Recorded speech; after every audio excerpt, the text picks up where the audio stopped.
Good evening and welcome to Poland Daily. I'm Nicholas Richardson and this is the news. The Minister of Justice and Prosecutor General, Zbigniew Ziobro, has decided to apply to the Disciplinary Ombudsman for Judges in order to initiate an investigation into the judges of the Częstochowa District Court and the Olkusz District Court.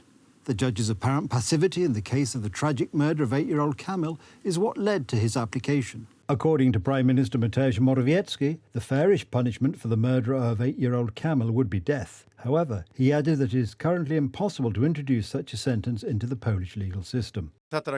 This tragedy, which simply moves me immeasurably, must be an additional, very strong shock that will strengthen the entire system for the prevention of such crimes. The government is working on changes to regulations to improve the work of the courts. Details will be presented to the public in the near future. Security issues. If the file travels to another court, is the collateral to be done immediately, or does the judge hold off and such collateral is taken by the other court? I'm sorry, I'm speaking in quite such a specialized language, while the issue is the speed of decisions. By decision of Justice Minister Zbigniew Ziobro, the case was taken over by the prosecutor's office in Gdansk. It's about proper distance and objectivity in the investigation. Thanks to this change, which we have pushed through by the Ministry of Justice, the courts will be able to impose a sentence of total life imprisonment, a true life imprisonment, i.e. one as a result of which the perpetrator can no longer count on ever going free. Kamil had tried to run away from home in the past. The Municipal Social Welfare Centre twice requested that the boy be transferred to a foster family. District courts in Olkusz and Częstochowa were of a different opinion. This incident on the 29th of March was not an incidental event. It was established that the stepfather had been abusing Kamil for a long time, beating him all over his body, kicking him, throwing him on the floor, burning him with cigarettes. The child repeatedly ran away from the residence. Due to the tardiness of the courts, Zbigniew Ziobro has decided to request the Disciplinary Ombudsman for Judges to initiate an investigation. Why did they allow this situation to happen? Why didn't the judges take effective action? Of course, there are excuses that there is no kind of system of information transfer between municipal social welfare centres. People are to blame, but regulations are also to blame. The latter's guarantor of safety is the judiciary, and in this case Kamil did not receive this guarantee of safety from the Polish court. On the 3rd of April, Kamil was brought to the Upper Silesian Children's Health Centre. Doctors found that the boy had been tortured for a long time. After more than a month of fighting for his life, the boy died. The immediate cause of death was progressive multiple organ failure. Who should dredge the waterway in the port of Elbląg? The dispute between the Elbląg local government and the Ministry of Infrastructure continues. Deputy Minister Marek Grobarczyk has said that the State Treasury can allocate 100 million zloty for this purpose, but that the implementation of the project is being prevented by Elbląg City Hall. According to the city's development strategy from 2015, the town hall declared close trade cooperation with Russia.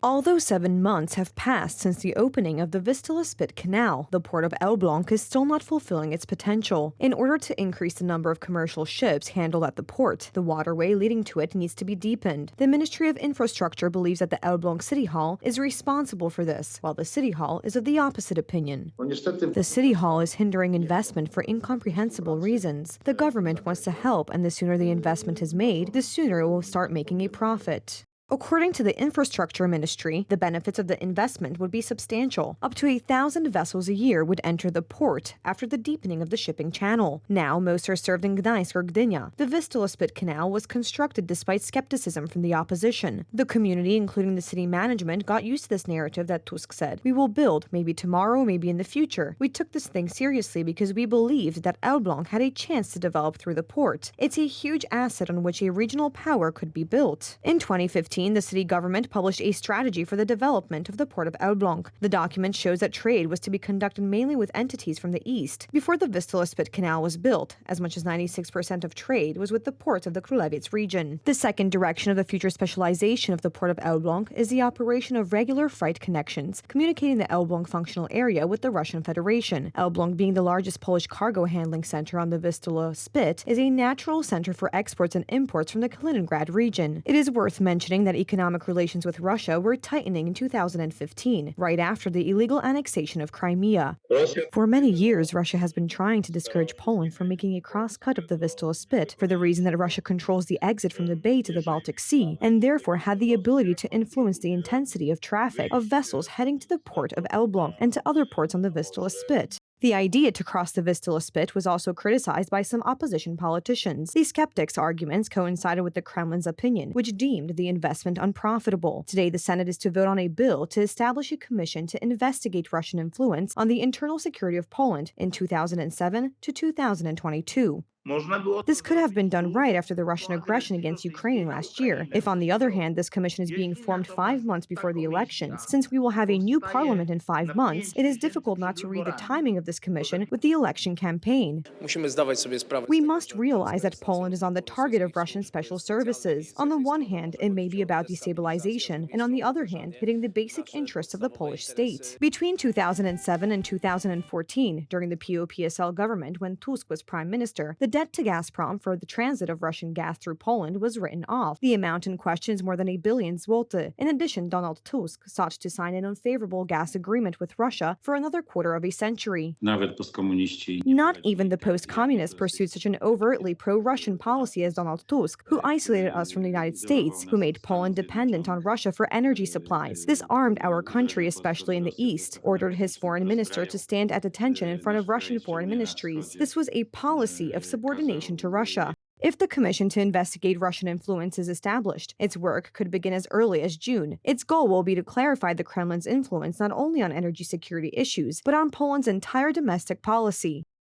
One person was injured as a result of a powerful explosion and a huge fire that broke out in central Milan on Thursday.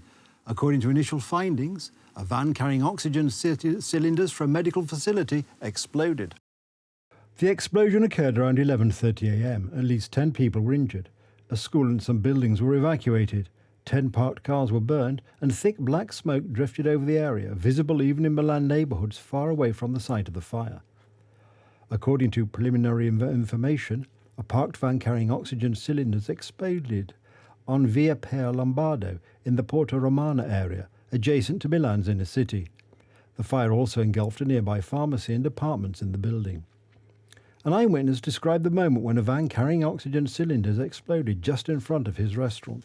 The van, I've been to the van, it's carrying gas canisters.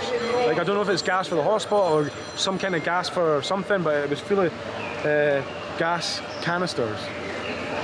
But they've all exploded. And all the other cars exploded because they've got fuel in them and stuff, you know.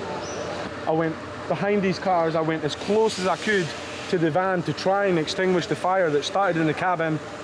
The driver managed to get out. He was covered in burns all down his hands, all down his legs, with like the skin was already coming off. And I said, once we run out of fire extinguishers, the van started to really go on a lot of fire and then started to explode. We came inside, this is one of my colleagues, I said, when I heard the first explosion, I said, everybody get on the ground, because the place was shaking, it was a bomb went off.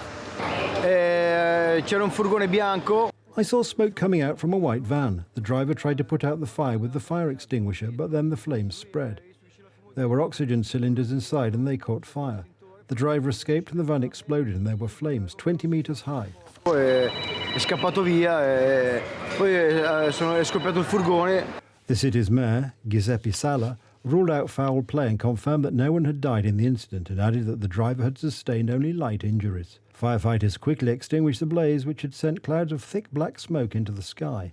Eyewitnesses said that the fire appeared to have spread to a nearby building, which was evacuated.